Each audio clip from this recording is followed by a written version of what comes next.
বিশ্বের সর্ববৃহৎ রাষ্ট্রহীন জনগোষ্ঠী রোহিঙ্গাদের জন্য সহায়তা ধীরে ধীরে বন্ধ করে দেওয়ার প্রস্তাব দিয়েছিলেন মার্কিন প্রশাসনের এক প্রভাবশালী কর্মকর্তা।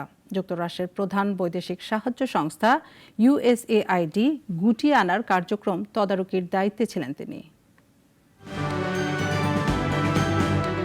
মিয়ানমারের সেনাবাহিনীর তীব্র দমনপীড়নের মুখে মিয়ানমার থেকে পালিয়ে প্রতিবেশী বাংলাদেশে আশ্রয় নেওয়া রোহিঙ্গারা এখনও শরণার্থী শিবিরেই দিন কাটাচ্ছে। এ শরণার্থীদের ৯৫% এখনও মানবিক সহায়তার ওপর নির্ভরশীল, বলছে জাতিসংঘের শরণার্থী বিষয়ক সংস্থা। এখন পর্যন্ত রোহিঙ্গা শরণার্থীদের সবচেয়ে বেশি সহায়তাকারী দেশ যুক্তরাষ্ট্র।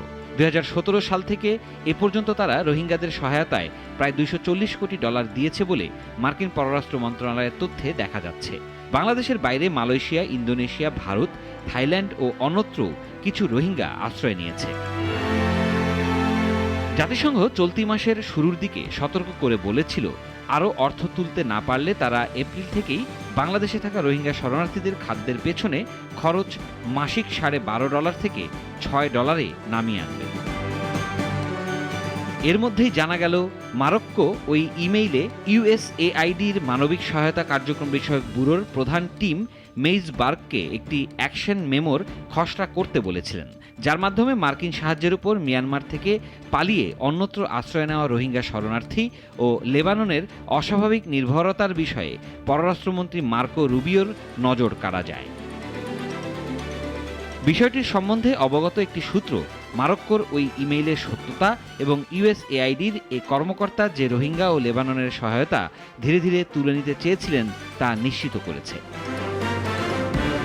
ইমেইলটির প্রেরক ও প্রাপক মারক্কো ও মেইজবার্গারের কাছে মন্তব্য চাইলেও তাৎক্ষণিকভাবে তাদের দিকে সাড়া পায়নি রয়টার্স।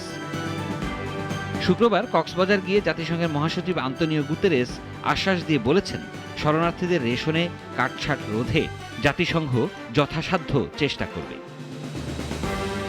সিরাজুম মুনির শুভ, নাগরিক। দেশ জুড়ে তোলপাড় ওয়ালটন ফ্রিজ কিনে আপনিও হয়ে যেতে পারেন মিলেনিয়ার।